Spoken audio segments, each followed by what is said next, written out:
오늘 말씀은 성막 건축 결산 보고, 따라합시다. 성막 건축 결산 보고.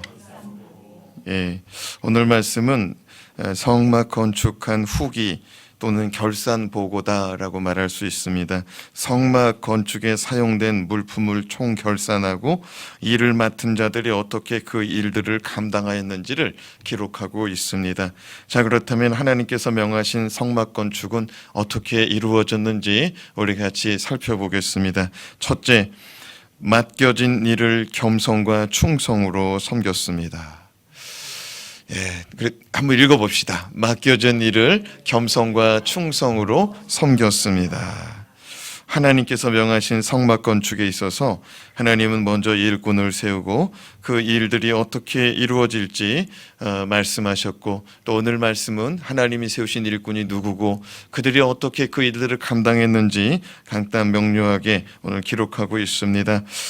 먼저 모세는 성막과 성막에 필요한 기구를 만드는 동안 얼마만큼의 재료가 사용되었는지 한번 계산해 봐라.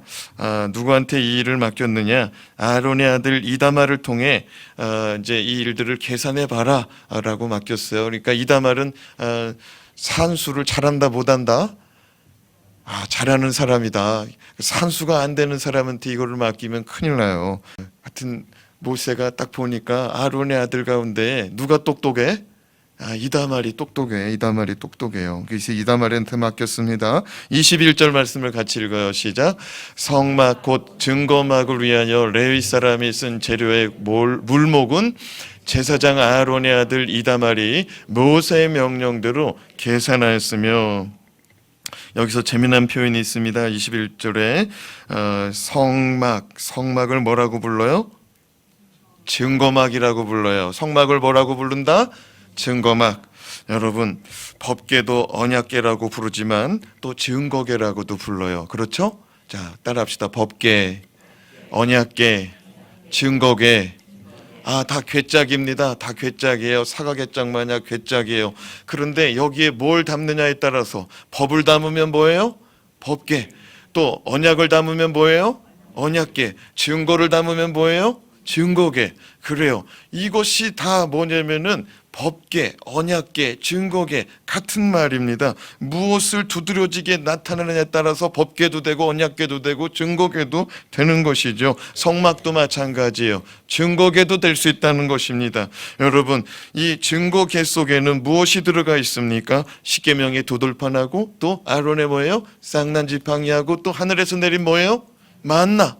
요 세 가지가 증거궤 속에 있는 증거들입니다.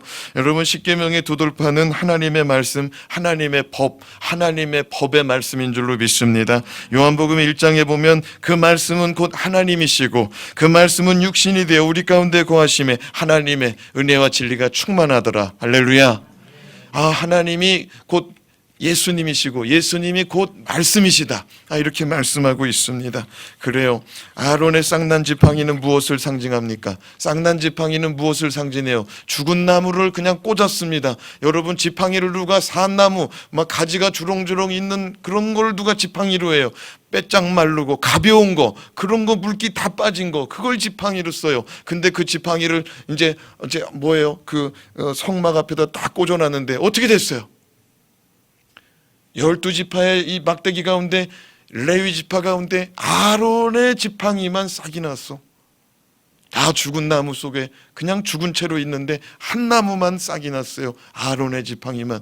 사랑하는 여러분, 죽은 나무에서 싹이 난다. 부활 생명 의미하는 줄로 믿습니다.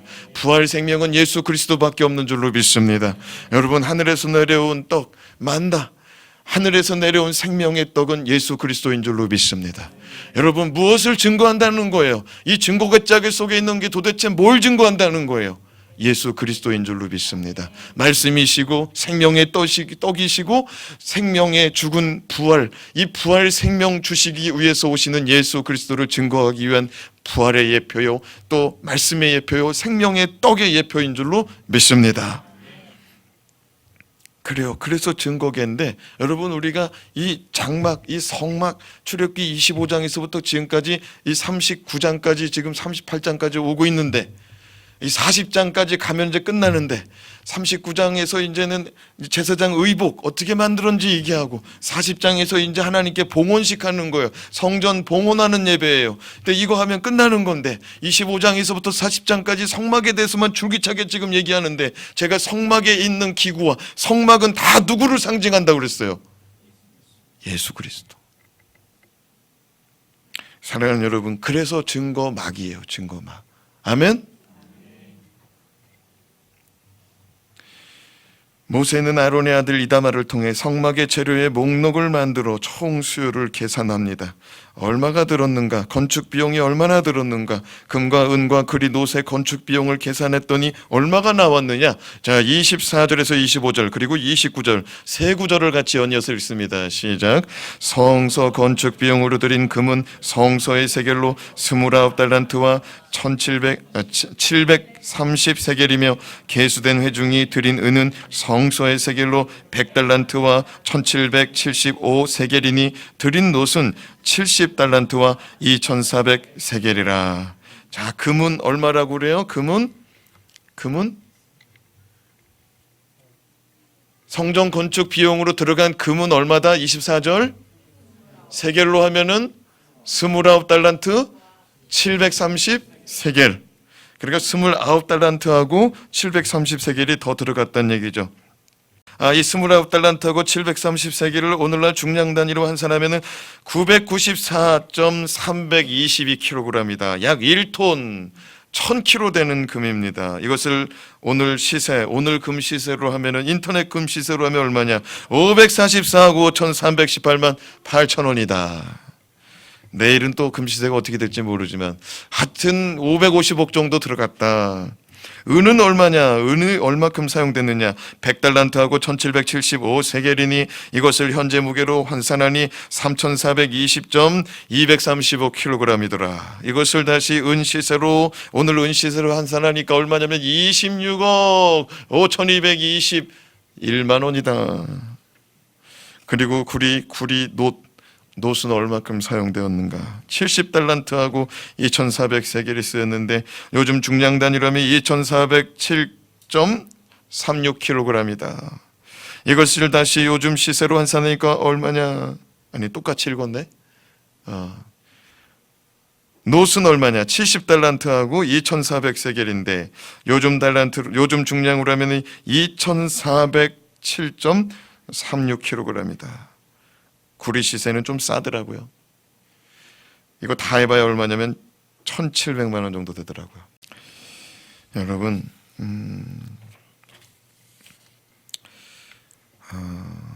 이러한 금과 은과 놋을 가지고 어디다가 썼느냐? 금으로는 조각목으로 만든 법궤를 싸고 순금으로 등잔대를 만들고 조각목으로 만든 떡상과 분향단을 금으로 싸고 각종 기구들을 다 금으로 만들었습니다. 그리고 은으로는 성소의 받침, 휘장의 문의 기둥 받침, 기둥 갈고리, 기둥 머리, 기둥 가림대를 만들었어요. 놋으로는 회막의 문의 기둥 받침과 놋제단과 놋그물과 제단의 모든 기구들을 놋으로 만들고 성막들의 주변의 기둥 받침과 그 휘장문의 기둥 받침 그리고 말뚝들 이런 것들을 다 놋으로 만들었습니다. 아론의 아들 이다마는 이 모든 기구들을 하나하나 꼼꼼히 살피면서 이것을 만든 담당자들에게 찾아가서 일일이 탐문하고 그것을 실측해가지고 다 기록해서 계산해 놨다는 거죠.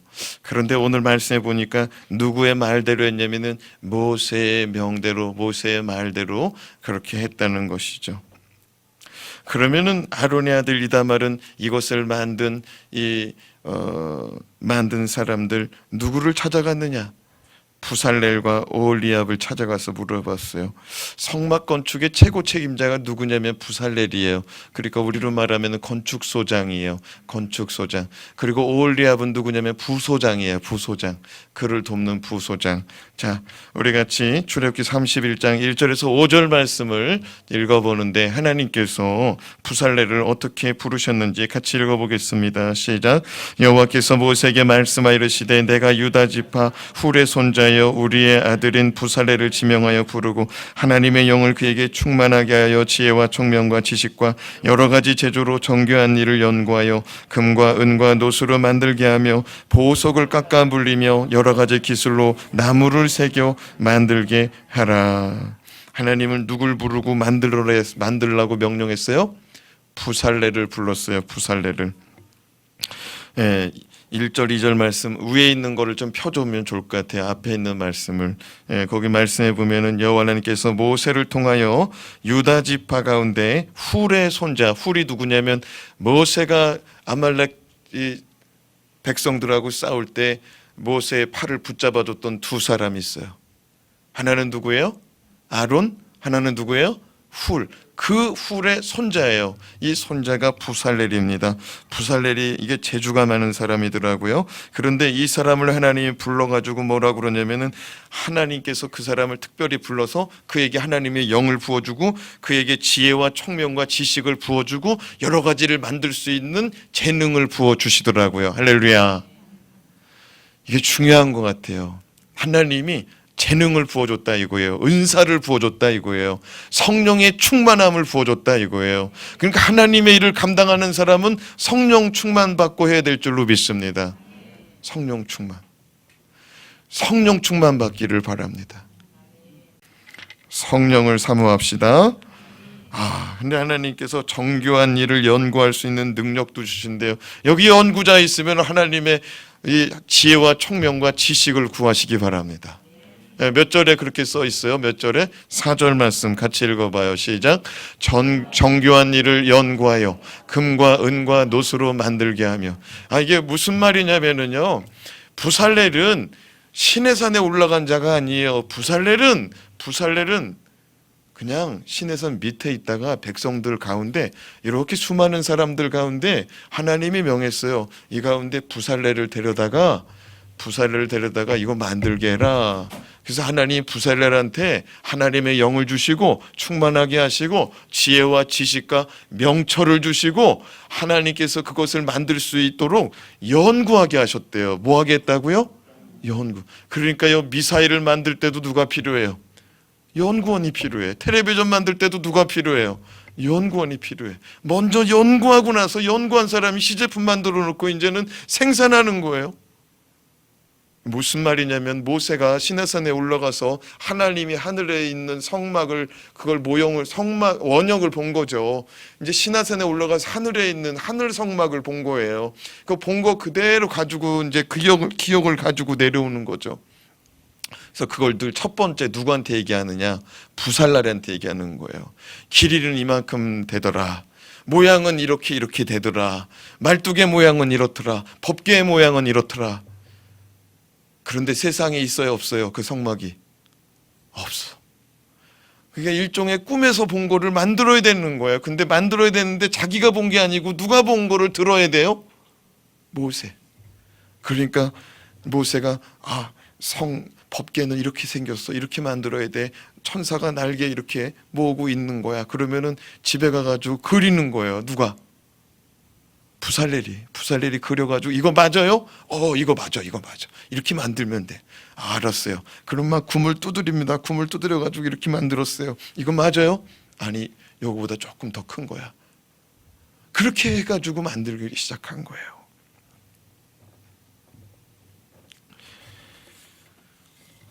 자, 그런데 오늘 말씀해 보니까 부살렐이 그렇게 하나님의 영, 성령의 충만함 받았잖아요. 그리고 지혜와 지식과 명철과 여러 재주를 받았잖아요. 그리고 하나님이 특별하게 불렀잖아요. 그런데 오늘 말씀해 보니까 부살렐이 하나님이 모세에게 명하신 대로 따라 순종하더라고요. 자, 22절 말씀 같이 읽어봐요. 22절 말씀 시작. 유다 지파 훌의 손자여 우리의 아들인 부살렐은 여호와께서 모세에게 명령하신 모든 것을 만들었고. 부살렐은 여호와께서 누구에게 명령한 것을 만들었어요? 모세에게. 여호와께서 모세에게 명령한 것을 부살렐이 받들어서 만들더라는 거죠. 부살렐은 이렇게 말할 수도 있었습니다. 나는 하나님께 직접 부름받았고 하나님은 나에게 성령 충만함을 주셨고 하나님은 나에게 지혜와 지식과 재능을 주셨으니 이 일은 내가 알아서 할 테니 이 일은 간섭하지 마세요. 모세에게 그렇게 말할 수 있지만 부살렐은 하나님이 세우신 모세의 권위를 받들어 모세가 명하는 대로 순종하더라는 거죠. 그뿐만 아니라 하나님은 모세와 부살렐을 도와서 함께 일할 오홀리압도 부릅니다. 오홀리압도 따로 지명하여 불러요. 자, 출애굽기 31장 6절 그리고 38장 23절 연이어서 읽겠습니다. 시작. 내가 또 단지파 아히사막의 아들 오홀리압을 세워 그와 함께하며 지혜로 마음이 있는 모든 자에게 내가 지혜를 주어 그들이 내가 내게 명령한 것을 다 만들게 할지니. 또 23절 시작. 단지파 아히사막의 아들 오홀리압이 그와 함께하였으니 오홀리압은 재능이 있어서 조각하며 또 청색, 자색, 홍색 실과 가는 배실로 수놓은 자들아. 이 사람은 그러니까 뭐냐면은 패브릭으로 만드는 거, 또 가죽으로 만드는 거, 이런 것들, 그러니까 지붕 만들고 덮개, 성막에 덮개 만들고 휘장 만들고 성막에 울타리 만들고 이런 거 전문가였어요. 그런데 이 사람 또한 하나님이 직접 불렀다는 거예요. 내가 31장 6절 말씀 앞에 있는 말씀에 보면 내가 또 단지파 아히사막의 아들 오홀리압을 세울 것이라. 내가 단지파 오홀리압을 세울 것이다. 그렇게 말씀하고 있습니다. 여러분, 뭘 말하는 거냐면은 하나님께서 모세도 불렀어요. 따로 지명해서 불렀어요. 모세는 출애굽기 3장에서 불렀습니다. 따로 지명하여서 부르고 그에게도 하나님의 영을 부어주고 그에게도 능력을 부어줬어요. 근데 31장, 38장 이거 보니까 부살렐도 하나님이 그렇게 불렀어요. 오홀리압도 그렇게 불렀어요. 부르고 하나님의 영을 부어넣었어요. 무슨 얘기인 줄 알아요? 지금 모세, 부살렐, 오홀리압은 똑같이 하나님께서 똑같이 부르고 똑같이 영을 부어주고 똑같이 능력을 부어줬는데 우리의 질서가 분명하더라는 거예요. 우리의 질서가 하나님의 일을 위해서 내가 당신하고 똑같다라는 얘기를 안 하더라고요.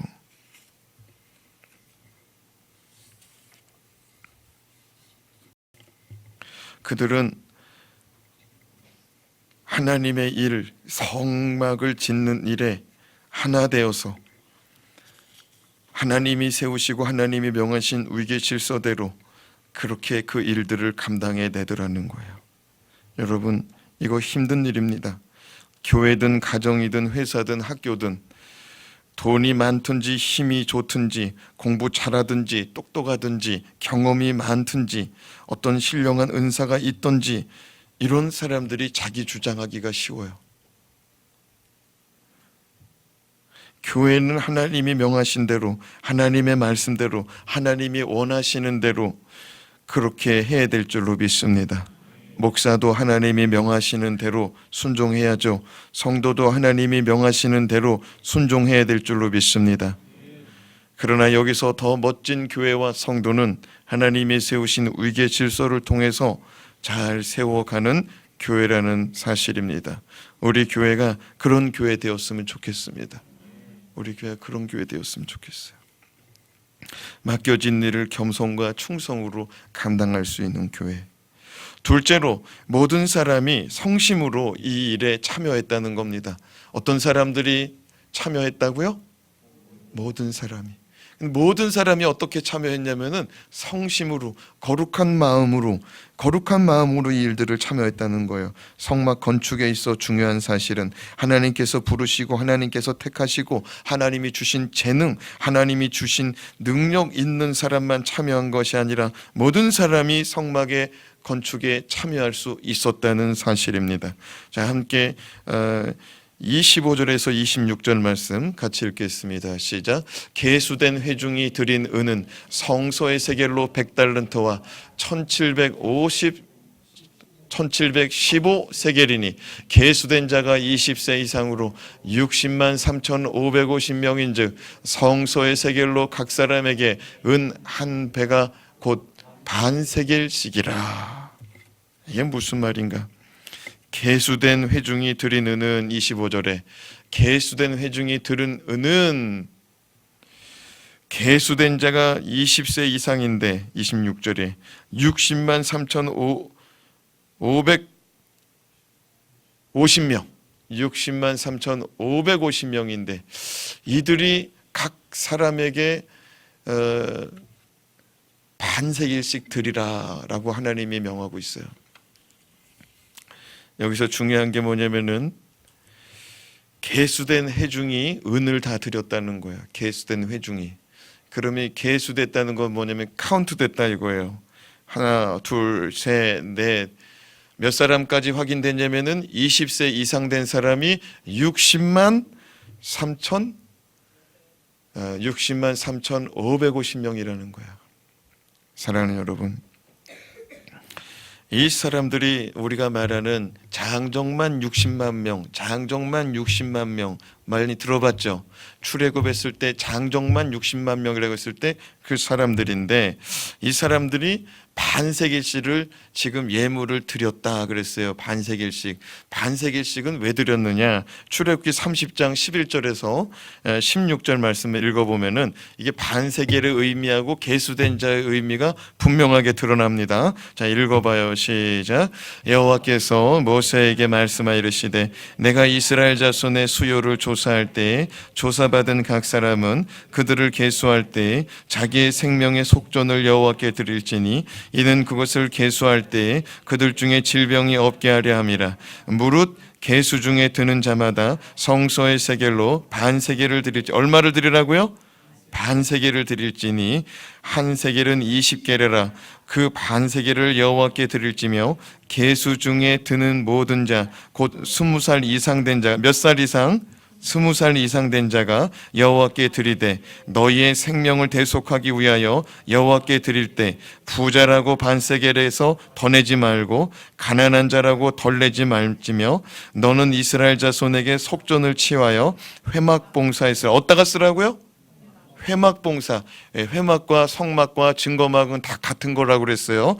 회막 봉사에 쓰라. 이것이 여호와 앞에서 이스라엘 자손의 기념이 되어서 너희 생명을 대속하리라. 너희의 뭘 대속하리라? 생명을 대속하리라. 대속이라는 게 뭐예요? 대신 속한다는 거예요. 그러니까 반세겔을 드리면은 너희 생명의 죄값이 사하여진다 이거예요. 여러분, 반세겔은 누구나 다 드릴 수 있다고 그랬어요. 그래서 부자라고 이 돈이 가볍다고 더 많이 드리지도 말고, 이제 가난하여 어렵다고 그래서 이 돈 빼고 이제 나는 돈 없으니까 여기서 나는 예물 드릴 돈이 없어, 나는 먹고 살 돈도 없어 이러면서 가난한 자라고 빼지도 말라는 거예요. 반세겔은 누구나 작정하면 다 드릴 수 있는 돈이라 이거예요.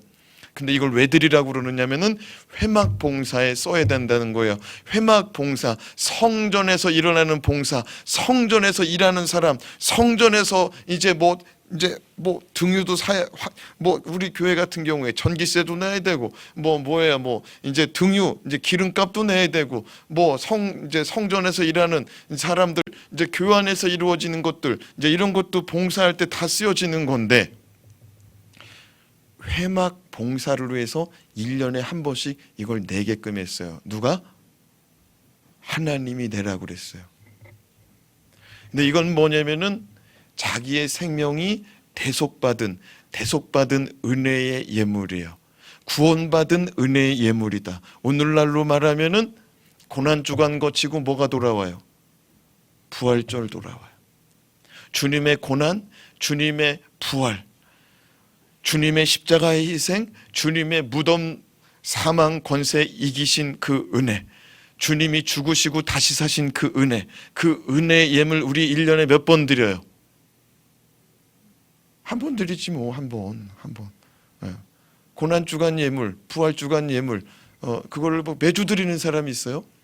1년에 한 번 드리죠. 그런데 여러분, 이걸 왜 드리라고 그러냐면은 오늘 말씀해 보니까 11절 12절 말씀 읽었으면 좋겠어요. 11절 12절 앞에 말씀으로 빨리 옮겨줘요. 시작. 여호와께서 모세에게 말씀하여 이르시되 내가 이스라엘 자손의 수요를 조사할 때 조사받은 각 사람은 그들을 계수할 때 자기의 생명의 속전을 여호와께 드릴지니 이는 그것을 계수할 때 그들 중에 질병이 없게 하려 함이라. 이 생명의 속전에 예물을 드리는 자들마다 하나님이 어떻게 해준다고요? 질병이 없도록 하겠대요. 할렐루야. 그러니까 우리가 주님의 십자가의 은혜, 십자가의 대속의 은혜, 이 십자가의 은혜를 깨닫고 예물 드린 자들마다 하나님이 건강을 보장해 주겠다는 거예요. 할렐루야. 믿는 자들은 그대로 될지어다. 믿는 자들은. 왜요? 주님 뭐라 그랬어요? 내가 채찍에 맞음으로 너의 질병이 어떻게 됐대요? 나음을 입었도다. 아니, 주님의 십자가의 은혜에 감사해서 예물 드려요. 그 은혜를 믿음으로 예물 드려요. 십자가의 은혜, 십자가의 보혈의 은혜를 믿음으로 예물 드려요. 그에게 은혜가 있겠어요, 없겠어요? 나타난다 이거예요. 예물도 믿음으로 드리는 자는 믿음대로 될지어다. 말씀도 믿음으로 받는 자는 믿음대로 될지어다. 그런데 지금 회막이 있어요, 없어요? 회막 봉사에 쓰라고 반세겔씩 60만 명 다 걷었어요. 60만 3천 명 다 걷었어요. 그런데 회막이 지금 있어요, 없어요? 없어요. 그러니까 지금 회막 만들 때 필요하단 말이에요. 일꾼들 밥 해야 되잖아. 일꾼들 밥 해야 되잖아.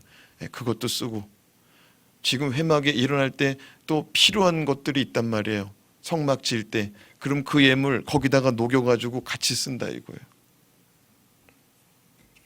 성막을 아직 짓기 전이니까 성막을 다 졌어요. 성막을 다 진 다음부터는 어떻게 쓸까요? 성막 운영비로 쓰는 거예요. 성막 운영비로. 그렇습니다. 성막은 모든 사람들이 함께 지어져 갔던 것이에요. 모든 사람이 다 참여했어요. 모든 사람이. 학벌과 지위와 재산과 권세와 상관없이 모든 이가 참여하고 모든 이가 함께 성막을 지어져 갔듯이 오늘날도 교회는 함께 지어져 가야 될 줄로 믿습니다. 마지막으로 하나님의 사역을 위해서 즐거이 드렸습니다. 하나님의 사역을 위해서 즐거이 드렸어요. 뭘 위해서 즐거이 드렸다고요? 하나님의 일을 위해서. 사역이라는 말이 하나님의 일이에요. 하나님의 일. 그래서 우리 목회자들을 다른 말로 뭐라고 부르냐면 사역자다라고 불러요. 사역자다. 하나님의 일하는 사람이라 이거예요. 사역하다. 그래요. 여러분, 하나님의 일할 때는 기쁨으로 자원하는 마음으로 드릴 수 있기를 주님의 이름으로 축원합니다. 자, 출애굽기 36장 2절에서 7절 말씀 같이 읽어봐요. 시작. 모세가 부살렐과 오홀리압과 및 마음이 지혜로운 사람 곧 그 마음에 여호와께로부터 지혜를 얻고 와서 그 일을 하려고 마음에 원하는 모든 자를 부르매 그들이 이스라엘 자손의 성소의 모든 것을 만들기 위하여 가져온 예물을 모세에게서 받으니라. 그러나 백성이 아침마다 자원하는 예물을 연하여 가져왔으므로 성소의 모든 일을 하는 지혜로운 자들이 각기 하는 일을 중지하고 와서 모세에게 말하 이르되 백성이 너무 많이 가져오므로 여호와께서 명하신 일에 쓰기에 남음이 있나이다. 모세가 명령을 내리매 그들이 진중에 공포하여 이르되 남녀를 막론하고 성소에 드릴 예물을 다시 만들지 말라 하매 백성이 가져오기를 그치니 있는 재료가 모든 일을 하기에 넉넉하여 남음이 있었더라. 하나님의 일을 위하여서 하나님께서 부살렐과 오홀리압을 불렀습니다. 그리고 하나님의 이 일을 하기 위해서 마음에 감동된 지혜로운 마음 가진 사람들, 2절 말씀을 좀 펴주면 좋을 것 같아요. 2절 말씀. 지혜로운 마음을 가진 사람들을 하나님이 다 불러가지고 일꾼 삼았어요. 여러분, 지혜로운 마음을 가진 사람은 이전에도 한번 설명한 적이 있어요. 이 출애굽기 36장 말씀 설명할 때도 한번 했는데 또 해요. 지혜로운 마음을 가진 사람은 누구냐면 하나님의 일을 하고자 하는 사람이 지혜로운 마음이에요. 따라합시다. 지혜로운 자는 하나님의 일을 하고자 하는 사람. 세상에서는 지혜롭다고 그랬을 때 똑똑한 사람이 지혜롭죠. 그런데 하나님이 봤을 때는 하나님이 주신 생애, 하나님이 주신 시간, 하나님이 주신 물질, 하나님이 주신 재능 가지고 하나님을 위하여서 쓰려고 하는 자가 지혜롭다 이거예요. 왜냐하면 솔로몬이 뭐라고 그랬습니까? 우리의 인생은 헛되다고 그랬어요. 그리고 우리가 매달려서 하는 일마다 다 어떤 일이라는 거예요? 헛된 일이에요. 그런데 주님을 위해서 하는 일은 헛되지 않고 기념되는 일인 줄로 믿습니다. 좀 전에 말씀 반세겔 드린 것도 기념하리라 그랬어요. 반세겔 드린 것도 기념하리라. 그런데 여러분 말씀을 보세요. 모세가 부살렐과 오홀리압과 및 마음이 지혜로운 사람 곧 그 마음에 여호와께로부터 지혜를 얻고 와서 그 일을 하려고. 본래 지혜가 없는 자인데 하나님의 일을 위해서 나는 하나님이 지혜 주시면 난 그 일을 할 수 있어. 이런 믿음 갖고 왔다는 거예요. 본래 지혜가 없었는데 본래 나는 그 일을 할 수 없는 자인데 나는 그 일을 하고 싶다는 거예요. 나는 어떤 전사님 간증을 들었는데 그 사람이요, 음악의 문외한이라는 거예요. 악보를 볼 줄 모른다는 거예요. 근데 전도사님이 됐다는 거예요. 하나님이 불러가지고. 근데 이 사람이 기타를 치고 싶은데 악보를 볼 줄 알아야죠. 그래가지고 이 사람이 어떻게 한 줄 알아요? 기타를 붙들고 울었대요. 하나님, 나 좀 기타 좀 치게 해주세요. 나 기타 칠 수 있는 지혜 좀 주세요. 능력 좀 주세요. 막 울었대. 놀랍게도 이 사람이 하나님이요, 기타를 듣는 족족 치는 거예요.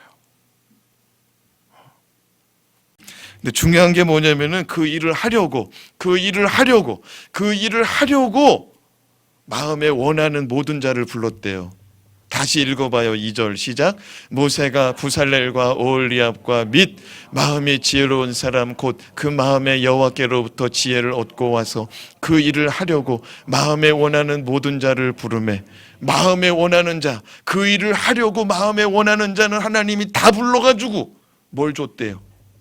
지혜로운 마음, 지혜로운 능력을 줬다는 거예요. 할렐루야. 3절 읽어봐요. 3절 시작.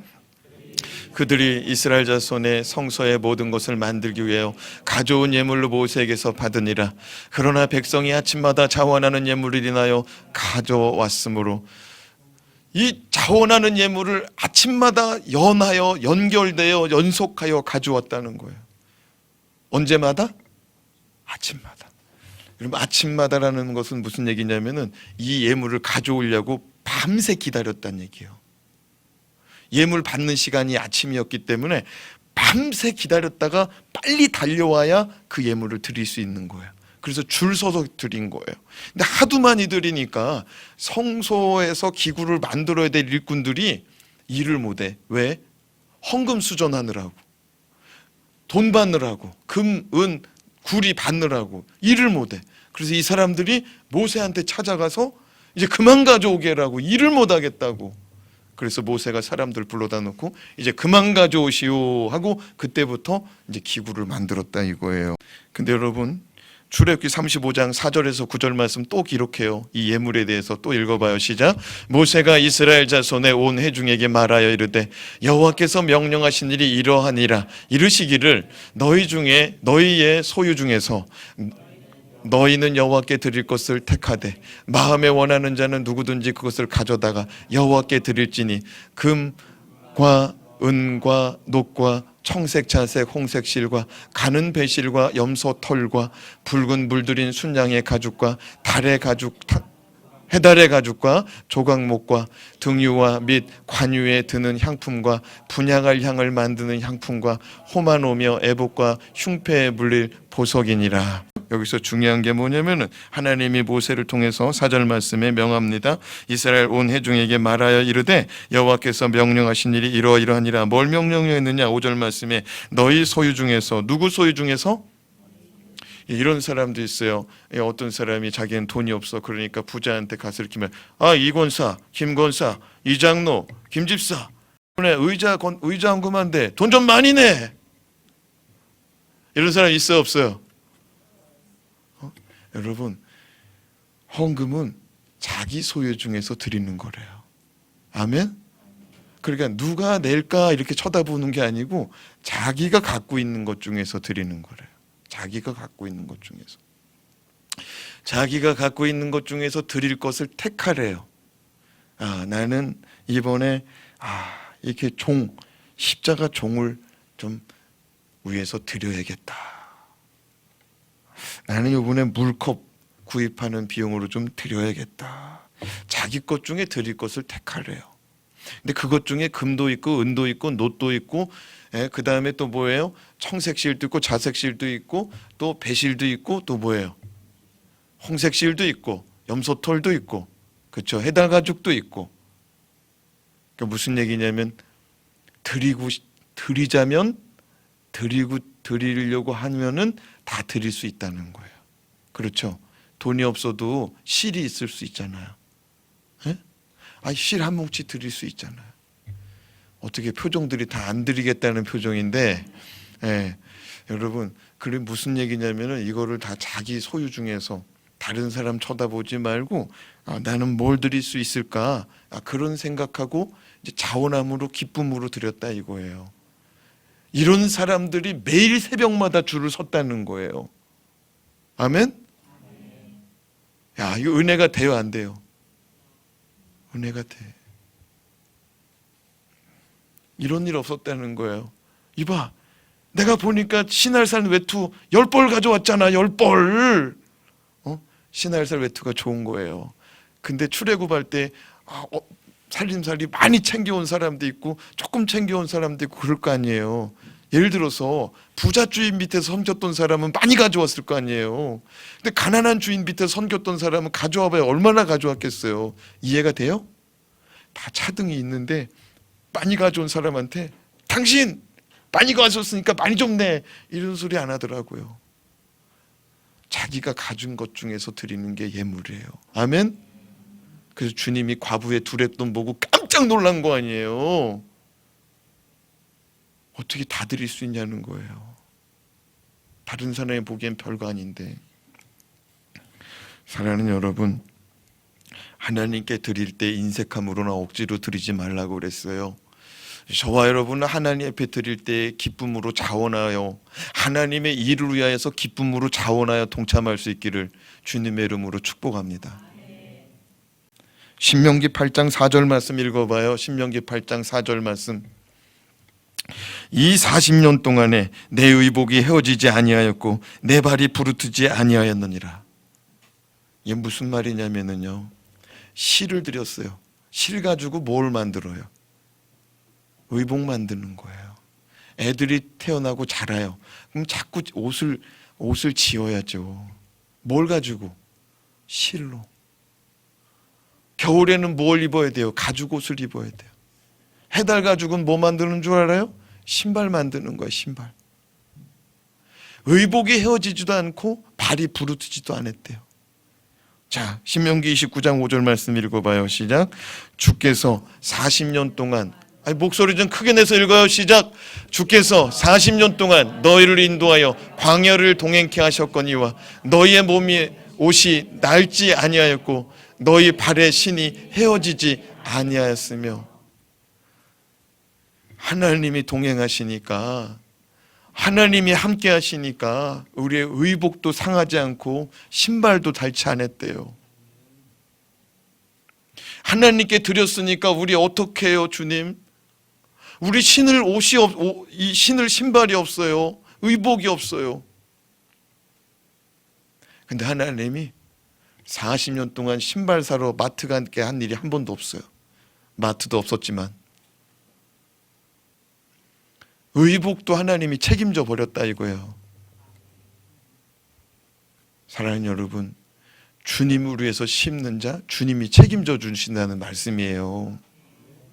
마태복음 6장 20절에서 21절 말씀 읽고 같이 마치겠습니다. 마태복음 좀 빨리빨리 넘겨야 되는데, 자, 시작. 오직 너희를 위하여 보물을 하나에 쌓아두라. 거기는 좀이나 동록이 해하지 못하고 도둑질도 못하느니라. 내 보물이 있는 그곳에는 내 마음도 있느니라. 여러분, 우리가 뭘 보물로 생각하고 있어요? 거기에 우리 마음이 있는 거야. 거기에. 이 보물을 하늘에 쌓아두래요. 이 보물을. 아멘? 이 보물을 하늘에 쌓아두래요. 이 보물이 물질이거든요. 이 보물이 물질인데 이 물질을 하늘에 쌓아둘 수 있으래요. 믿음 없이는 안 됩니다. 믿음 없이는 안 돼요. 근데 말씀을 믿는 자들은 그대로 이루어지는 줄로 믿습니다. 그리고 하나님께 드리고 나서 손해보는 일이 없다는 사실. 하나님이 갚아주시는데 심는 대로 거두는데 하나님께 심으면 30배, 60배, 100배의 결실이 일어나는 줄로 믿으시기 바랍니다. 믿는 자들은 그대로 되는 거예요. 하나님께 많이 심어봐야 많이 거둬보죠. 적게 심으니까 적게 걷는다고 그랬어요. 그렇죠? 적게 심는 자는 적게 거두고 많이 심는 자는 많이 거둔다고 그랬어요. 어렸을 때부터 많이 심었던 사람은 커가면서 많이 거두는 거예요. 이건 자연 법칙인 거예요. 공부에 많이 쏟아본 자는 뭐를 거두겠어요? 공부에 지식을 거두는 거예요. 건강에다가 많이 쏟아본 자라면 몸이 이렇게 되는 거예요. 미안해요. 요즘에는 이렇게 돼야지. 사랑하는 여러분, 주님께 쏟아보았냐고요. 주님께. 근데 여러분, 지금이라도 할 수 있는 만큼은 하시기 바랍니다. 큰 거 하려고 그러니까 못하는 거예요. 큰 거 하려고 그러니까. 작은 거라도 좀 꾸준히 하시기 바랍니다. 아멘? 꾸준히.